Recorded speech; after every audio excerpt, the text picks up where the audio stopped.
रुख करते हैं राजधानी भोपाल का, जहां भोपाल के स्विमिंग पूल में क्लोरीन गैस लीक, तैराकी कर रहे 4 बच्चों की बिगड़ी तबीयत, मची अफरा तफरी, बच्चे अस्पताल में भर्ती। अभिभावकों और कर्मचारियों में हड़कंप मचा। स्विमिंग पूल में 20 से 25 बच्चे कर रहे थे अभ्यास और इसी दौरान ये पूरा हादसा हुआ। घटना के बाद लापरवाही पर गंभीर सवाल खड़े हुए। कलेक्टर ने मामले में जांच के आदेश दिए। तस्वीर आप देख सकते हैं, जहां पर राजधानी भोपाल के टीटी नगर क्षेत्र स्थित लिंक रोड नंबर 1 के अधिक जानकारी ले लेते हैं। न्यूज़ हेड डिजिटल अनिरुद्ध सोनो ने हमारे साथ जुड़ गए हैं।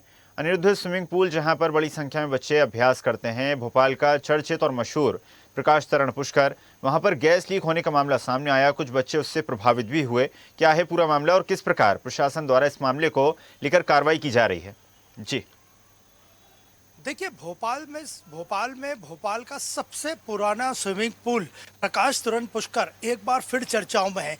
कल ये देर शाम की घटना है। यहाँ पे क्लोरीन गैस रिसने से 4 से 5 बच्चों की तबीयत बिगड़ी और 2 बच्चे अत्यंत गंभीर हालत में यहाँ के सरकारी अस्पताल 1250 ले जाए गए और हालांकि अभी उनकी हालत खतरे से बाहर है, लेकिन यह गंभीर लापरवाही स्विमिंग पूल प्रशासन की। और इस स्विमिंग पूल प्रशासन की बात करें तो ये प्रकाश तरण पुष्कर में 3500 से ज़्यादा रेगुलर सदस्य हैं जो साल भर की सदस्यता लेते हैं और गर्मी के मौसम में यहाँ संख्या बढ़ जाती है और 1200 से 1500 लोग रेगुलर गर्मी के मौसम में भी आते हैं सुबह और शाम स्विमिंग करने।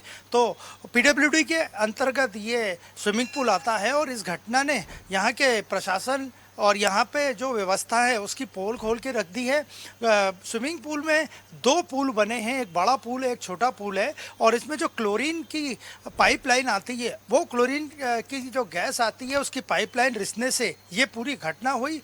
5 से 6 बच्चे गंभीर रूप से बीमार हुए, उन्हें उल्टियाँ होने लगी, खांसी हुई, चक्कर आने लगे और उसके बाद उन्हें 1250 अस्पताल में भर्ती करवाया गया। 2 बच्चों की हालत रात तक खतरे में थी, लेकिन अब सभी की हालत सामान्य है। लेकिन स्विमिंग पूल प्रशासन अपनी गलती मानने को तैयार नहीं है। हालांकि पीडब्ल्यूडी के बड़े अधिकारियों ने इस मामले की पूरी रिपोर्ट तलब की है।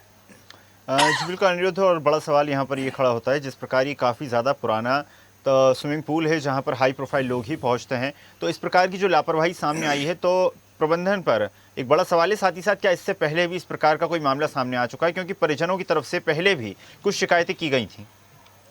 देखिए, परिजनों की तरफ से जहां तक बात करें तो इसी साल 28 और 29 अप्रैल को एक शिकायत लिखित में दर्ज की गई थी यहां के मैनेजर के पास कि व्यवस्थाएं ठीक नहीं है, व्यवस्था सुधारी जाए, बच्चे छोटे आते हैं और उन्हें कोई दिक्कत या परेशानी हो सकती है। और इसी बीच ये पूरी घटना हुई।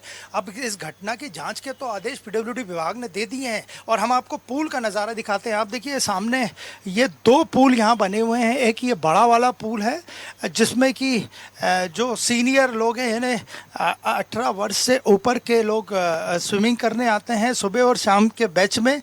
और जहाँ तक बात करें तो वो सामने आप देख रहे हैं छोटा पूल, उसमें बच्चे अभी भी आपको तैरते हुए दिख रहे हैं। उसे बिगनर्स पूल का नाम दिया गया है और बिगनर्स पूल में हमेशा हालांकि गोताखोर वगैरह तैनात होने का दावा किया जाता है, लेकिन अभी आप देख रहे हैं बच्चे स्विमिंग कर रहे हैं और आसपास कोई भी गोताखोर या स्विमिंग पूल प्रशासन की तरफ से तैनात नहीं है। केवल सीसीटीवी जो सर्वेलेंस दिया हुआ है या स्क्रीन लगी है उस पर निगरानी हो रही। तो आप ये देख सकते हैं ये दोनों पूल और उस छोटे पूल में ये पूरी घटना हुई और कल शाम की देर शाम की यह घटना है। देर रात तक बच्चे 1250 अस्पताल में भर्ती थे और बच्चों के पेरेंट्स अभी भी नाराज है। तो आप देख सकते हैं अभी भी वहाँ बच्चे, छोटे जो बिगनर्स का पूल है यानी छोटे बच्चों का पूल है जहाँ पे कल ये घटना हुई, वहाँ बच्चे तैर रहे हैं और जो स्विमिंग पूल प्रकाश तरण पुष्कर का प्रशासन है वो कुछ कहने को तैयार नहीं है। और आज ही मुख्यमंत्री डॉक्टर मोहन यादव मंत्रालय में अलग अलग विभागों की समीक्षा कर रहे हैं,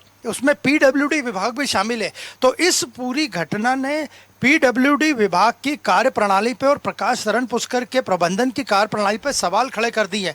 तो आप अंदाज़ा लगा सकते हैं कि इतनी बड़ी घटना होने के बाद भी यहाँ बिल्कुल लापरवाही का आलम ही है। और आज पूरी जांच रिपोर्ट भेजी जाएगी, लेकिन 4 से 5 बच्चों की जिन्हें खांसी हुई थी, क्लोरीन गैस से जो तकलीफ हुई थी, उनकी जान जाते जाते बची है। और इसके बाद भी प्रबंधन ने कोई खास व्यवस्थाएं या सुधार यहाँ पे नहीं किया है।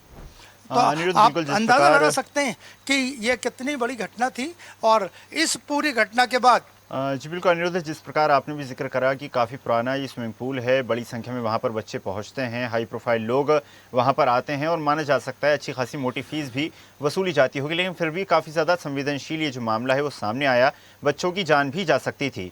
तो अब स्विमिंग पूल प्रबंधन की तरफ से अब तक क्या इस पूरे मामले में जवाब सामने आया है? देखिए, स्विमिंग पूल प्रबंधन के को पीडब्ल्यूडी विभाग के आला अधिकारियों ने इस पूरी मामले की जांच रिपोर्ट तलब करने को कहा गया है और वो जांच रिपोर्ट अभी तैयार हो रही है। कल रात के और शाम के सीसीटीवी फुटेज खंगाले जा रहे हैं कि कितने बजे की ये घटना थी। पहले एक बच्ची जिसे चक्कर आए थे, खांसी हुई थी और वो बेहोश हो गई थी। उसके बाद 4 से 5 बच्चे और खांसी की शिकायत से परेशान थे, उन्हें उल्टियाँ हुई थी और उन्हें तकलीफ हुई थी सांस लेने में। तो बड़ी घटना है। हालांकि अच्छी बात ये रही कि इस पूरी घटना में कोई कैजुअल्टी या कोई मौत वगैरह नहीं हुई, न ही कोई गंभीर रूप से बीमार हुए और जो बीमार भी थे वो बच्चे ठीक हो चुके हैं। लेकिन इस पूरी घटना ने भोपाल के प्रकाश तरण पुष्कर की सुरक्षा व्यवस्था से लेके प्रबंधन की पोल खोल दी है और ये पूरा स्विमिंग पूल एक हाई प्रोफाइल स्विमिंग पूल है जो कि पीडब्ल्यूडी विभाग के अंतर्गत आता है। जी बिल्कुल अनिरुद्ध, माना जा सकता है बेहद संवेदनशील ये पूरा मामला है। देखने वाली बात होगी प्रशासन की तरफ से क्या कार्रवाई की जाती है जिम्मेदारों पे। आपका धन्यवाद अनिरुद्ध, जुड़ने के लिए और जानकारी साझा करने के लिए। और ऐसी ही ताजा खबरों के लिए लाइक, फॉलो और यूट्यूब पर सब्सक्राइब कर बेल आइकन जरूर दबाइए और हर अपडेट के लिए विजिट कीजिए स्वदेशलाइव.com।